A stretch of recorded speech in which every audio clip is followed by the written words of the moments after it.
Sure. I would love to have you talk a little bit about your upbringing. Yeah. I know you grew up in Douglasville in the Atlanta area. Yeah. You still live in Atlanta now.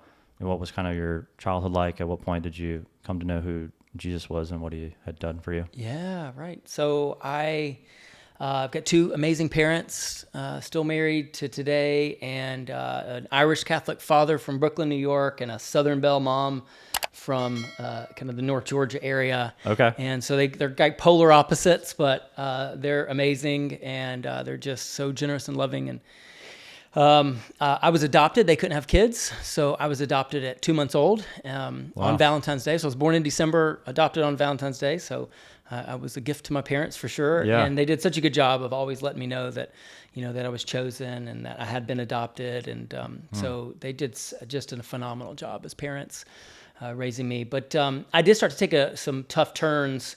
I think being an only child, extroverted, wanting so badly to like have acceptance and be in the popular crowd. And I played all the sports and like did all the things, and it just like never was enough. Like it was probably a lot of that adventure thing I had inside of me, always wanting to like, go out and explore and do like, fun and crazy things. And that started to like multiply. So in my, neighborhood that I grew up in like 6th grade, 7th grade, 8th grade, there were like different pockets of kids that were doing, a variety of different things. And there was the kids over here that were watching things way earlier than they should be watching things. And I was running with them, and, people over here that were, getting in fights, and I was running with them, people over here that were stealing, and I'd start, all the things. And you got the athletes. And so I was trying to manage all my time.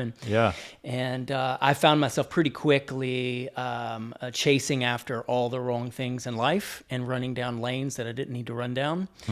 And I wasn't running from anything. I was actually just running towards like more acceptance and more popularity and more things of the world that I felt like is what, served me the best. So it's just a very selfish way to approach life in that season. And then I took that mindset into high school. And pretty quickly, I started, just quitting things. I quit the basketball team, and I quit baseball, and soccer was really suffering. And all the things that were staples in my life, and making good grades and playing sports, were all starting to kind of fade away. And the partying lifestyle was becoming the priority. Okay. And by the time I left high school, I had been arrested 5 times. I had got my second DUI.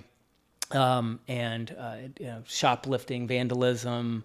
It was just trending downhill really badly. So I got sent to military college up in Dahlonega, and I was kind of kicking and screaming the whole way, but it actually was a good thing for me. It gave me a lot of discipline, which I still draw on today. I didn't stick with it. In all fairness, I was there for about 2 years in the military program, but the addiction just started to take over. I went from like being kind of the center of attention, life of the party, to full-blown addiction and just hanging out by myself and just using and selling drugs. Ended up quitting school and just staying up in that area. And I was just doing some of the worst things you can imagine. My parents, meanwhile, are having a tough time. My mom got cancer. My dad got activated into the military. So I came back home. And I thought by coming back home, that would be like the reset. Like I'd just be able to walk away from everything that, had happened, and leave the environment, leave all the all the charges and everything behind me, and everything would just reset. But it didn't. In fact, I ran into all the same guys that were doing all the same stuff from high school, and we just like kind of picked up where we left off.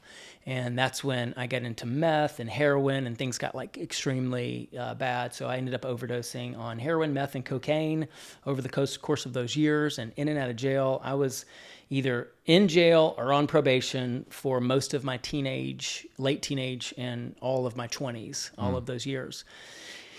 And it was a train wreck. I mean, it was really bad. I ruined all the relationships I came into contact with, just fractured all the relationships with my family for sure. Wow. And then one day I walk into a food pantry, and I was homeless. I mean, going from couch to couch, staying at different places and just kind of partying my way through life, and wherever I'd pass out would be where I'd stay.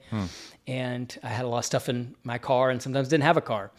And but I ended up going to this food pantry for 2 reasons that day. One was because I needed food, and I figured if I could have the food, I could either eat it or trade it to be able to stay somewhere else. And 2, I had seen this place a lot, and I saw all the people that were kind of coming in and out of it. And I remember actually looking down on them and thinking that that's who everyone that's trying to help me, that's who you need to go help. I've got this under control. At some point I can turn the switch and everything will be okay. I still thought that I could, control it. And I remember walking in that day and seeing all of those people and thinking some of those things, but my perspective quickly changed. I walked in and I saw people that had joy in their hearts. They didn't have anything in their pocket. I mean, they had nothing in their pocket. They didn't have anything to their name. Many of them had lost relationships with their children, with their family. They were going to stay underneath a bridge. They were going to spend the night in their car. And, but they had like this joy and this hope and, they loved Jesus, the same Jesus that my parents had talked about. And that was just fascinating to me because so much of my life up until that point was about what you could get and, how you could work the situation and how you could manipulate people to like get the next hit. Yeah. And, it was about what you had. And these people had nothing, but they had everything. And then I realized that this was a Christian food pantry, that you couldn't just walk in and get food and leave. You had to go in and like pray with this person and pray with that person. And this person helped you with your IDs and this person helped you get a job. And you were like there for like an hour and a half or 2 hours. I was like, oh, okay. I didn't know I was getting roped into this whole thing. I thought I would just, be out of here by now. Yeah. But it was the best thing for me. I got to experience the love of God that day in a really powerful way. So many people that were serving at that food pantry just interacted with me, and I felt like I was on heaven's radar. And that was the first time in my life I felt like I was literally being pursued by a good God that had a plan and a purpose for my life. And I also said in that moment, I don't know what the rest of my life looks like, but I want to do something like this. I want to be where those people are that are loving and serving on all of us that are coming through the line, that are relentlessly pursuing us and praying for us. And I was just like, these people are just amazing. Yeah. This is just what a way to live life. And they were there like every Tuesday and Thursday and Saturday. So I just kept going too.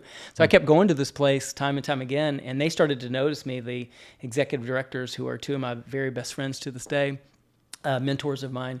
And they invited me to like lunch, and they invited me to come early and help them like set up bags. And then they invited me to stay and serve the whole day. And there I was, like still not sober, Okay. still partying.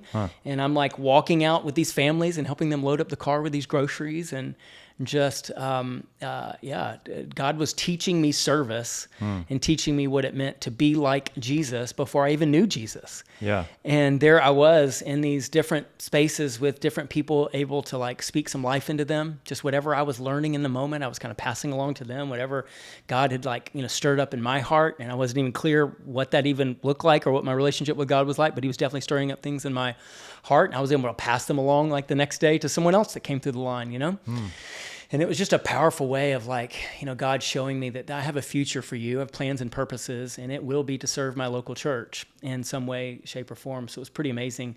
How old were you when all this was kind of going on? 29. 29, okay. Gotcha. 29 years old.